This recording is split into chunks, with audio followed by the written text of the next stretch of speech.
The death toll continues to rise in the conflict between Israel and Hamas militants. Overnight, a bomb from an Israeli air raid struck a residential building in Gaza, killing at least 10 people, including children. It's the deadliest single strike so far in this most recent conflict. Meanwhile, Hamas militants launched hundreds of rockets towards Israel, some hitting residential areas. At least 139 people have been killed in Gaza since Monday, while in Israel at least 7 people have died. The conflict has now also spread to the larger Palestinian territory, the West Bank. In an instant, a 6-story building is reduced to rubble. All throughout the day and into the night, explosions reverberated through Gaza City as Israel intensified its onslaught against Hamas. As the conflict escalates, hour by hour, Gazans are fleeing their homes with whatever they can carry. Some have come to this school run by the UN in search of a safe place. We were planning to leave during the night, but drones and jets kept bombing us. At dawn, we started moving and ran to the schools. Our children were screaming. They wanted to get away. When we woke up, we found everything behind us destroyed. There's nothing left.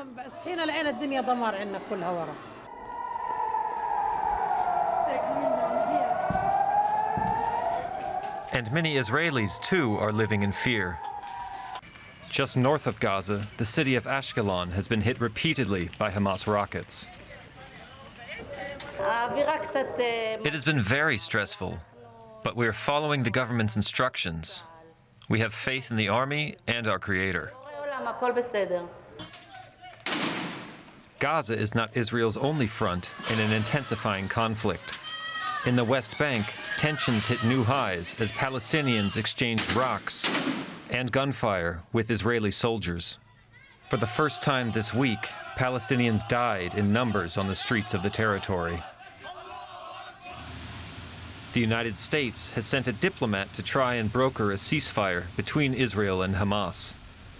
But as flames and fighting spread across the Holy Land, peace seems like a distant prospect.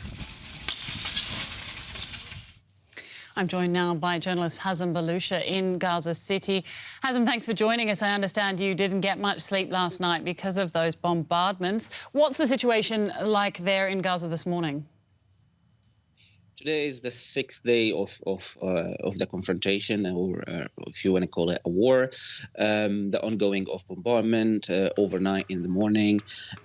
More people left their houses, especially from the border areas in the north and the east, and went to the UNRWA schools where they to shelter. UNRWA announced that they opened some of the schools for those people to stay in. The bombardment of a house overnight in the Shati refugee camp west of Gaza City, where at least 10 people were killed. Most of them were kids, and still, like the anger among the Palestinians, and some rockets are launched from Gaza toward the Israeli cities. When you talk to people on the ground there, do you get the sense that there's continued support for Hamas in the face of the heavy civilian price? Well, as the ongoing of the Israeli strikes and more victims on the ground, there is like a huge anger among Palestinians, and they ask for revenge. But still, in the same time, people are seeking and asking and wondering about when the ceasefire will be restored, and when the life will return to the regular time. So we are talking about like dividing. Yeah, we are talking about the divide among the Palestinians. Some are asking for the continuance of this confrontation, and some asking for for ceasefire and getting calm. How are people coping with the bombardments? It must be terrifying. Yeah, I mean, is there a huge amount of fear in the city?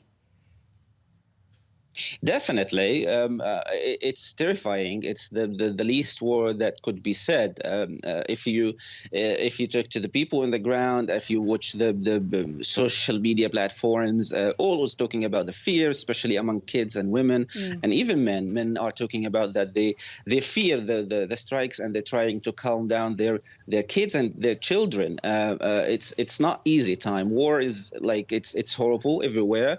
In Gaza, experienced many confrontations and many wars before. Within the 10 years, we are talking about 4 wars. It's not easy to cope with that. Definitely, kids are traumatized. Afterwards, when all of this over, many reports and many issues will be raised up. About the trauma and the effect of this, strikes and ongoing confrontation. And you speak about exactly that, the ongoing conflict in this region. How does this conflict that's flared up this time compare with more other recent conflicts in the area? Well, if we compare it with 2014 war, I mean, still we are in the 6th day. 2014 lasted for 50 days at least. This time is very intense. We are talking about like intense bombardment, and it's the same way of how Israeli army targeted targets across the Gaza Strip. I can't compare. If we talk about the numbers, still we are less than the previous war, but it is, if we continued as that, I think the number might be up and more than the previous times. All right, journalist Hazem Balusha speaking to us from Gaza City. Many thanks for the analysis. Welcome. DW reporter Shani Rosanas has reported extensively on the region and is following this latest conflict for us. Shani, thanks for coming in. Things still clearly very tense in the region, look to be getting tenser. What happened overnight? What did we see playing out?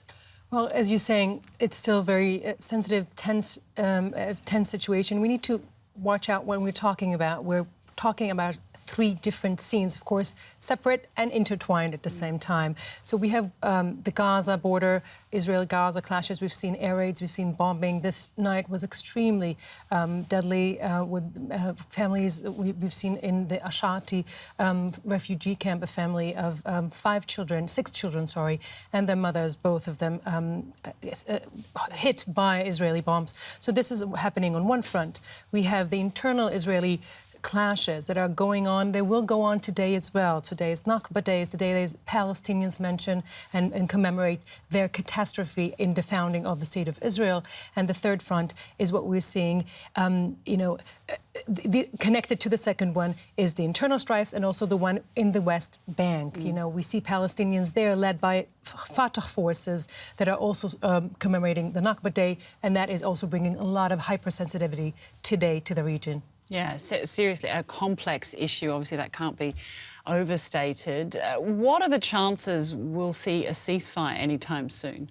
Well, actually not too bad. It seems like the arrival of the American envoy and the Egyptian mediator efforts are paying off so far. If we were tuning in very carefully to some of the statements we're seeing from leadership on both sides, we realize they want to de-escalate. They're looking for the way out. Nobody wants to admit defeat. Nobody wants to seem the weak and the one interested more in the escalation or in a ceasefire. But the next 24 hours, I would say, will probably be crucial in getting this breakthrough, and we might be seeing things winding down finally. So calls for calm and this sort of international diplomacy. You're talking about we're seeing the UN Security Council will be meeting tomorrow. How important is that international diplomacy in terms of this conflict? It's crucial. It's vital. We have, Hamas and Israel do not have direct talks, never had. So if we want to get these 2 sides to agree on something, we need a third-party mediator, either the Americans or maybe sometimes use of European forces. Definitely Egyptians are very effective in that. And we would need that international community's pressure in order to bring both sides down from the high, ladder that they're climbing into ceasefire, into de-escalating, into normalcy, which is always tense, but at least quiet, peaceful, and not as harmful for the civilians. This, of course, isn't the first time we've seen conflict in the region. It's no doubt not going to be the last. Can you put it in context for us? How serious is this conflict when compared to other ones in recent years? It's quite serious. We've seen Hamas being far more effective, more strategically operating than we've seen before. Israeli forces were quite surprised with that. And we need to keep in mind what we're seeing here also is quite different in the use of of the civilians into this war. They're always, in the Middle East, it's always like that. They're always, unfortunately, civilians part of the war. But in this war in particular, what we've seen Israel strategically doing is aiming to the high skyscrapers of the residential areas of Gaza from the beginning, trying to put pressure on Hamas through civil society's suffering. And we've seen Gaza rockets going directly into the heart of Israeli cities. Having 7 casualties on the Israeli side, of course, the proportions in numbers is nothing, is unbelievable. The disproportion is unbelievable. But at the same time, what we're seeing is quite big achievements for Hamas. 7 casualties on the Israeli side is a lot for Hamas, and they know that, which is partially why they want to finish this and bring this down, because they cannot gain much more. They know that. Right. Shani, thank you very much. Shani Rosanas, DW reporter. Several thousand people in the Australian city of Sydney have marked the Palestinian National Day with a protest against Israel's attacks on Gaza. Demonstrators gathered at Sydney Town Hall and marched through the streets carrying Palestinian flags and chanting slogans condemning Israel. There was also a smaller protest in Melbourne. Nakba Day commemorates the displacement of hundreds of thousands of Palestinian Arabs during the first Arab-Israeli war. That conflict began on this day more than 7 decades ago. Here's a look. When Britain officially withdrew from Palestine in May 1948, Jewish leaders announced the creation of a new state to be known as Israel. To many Palestinians, though, the day is known as Nakba, also called the Palestinian catastrophe. What followed was a bloody conflict between Arab states and Israel, and for Palestinians, a memory of displacement never forgotten. For them, Nakba is a day rooted in historical tragedy. But its symbolism is still felt strongly today, with the fight for statehood still ongoing. Many Palestinians hope by continuing to assert their culture, it will keep the collective sense of nationhood alive and potentially undo the Nakba. The day is normally marked with demonstrations, not just in the Palestinian territories, but all over the world. At times, the events have turned into confrontations with Israeli security forces. The recent unrest, sparked by the potential eviction of Palestinians from their homes by Israeli authorities, will add more fuel to the fire for those commemorating this day. Meanwhile, a vigil against anti-Semitism has been held in Gelsenkirchen in Western Germany. Earlier this week, demonstrators shouted anti-Jewish slogans outside the city synagogue. But on Friday, supporters rallied in solidarity with Jewish communities. Police estimate around 300 people took part. A spokesperson for Chancellor Angela Merkel said Germany will not tolerate anti-Semitic protests, while peaceful protests against Israel's policies were allowed.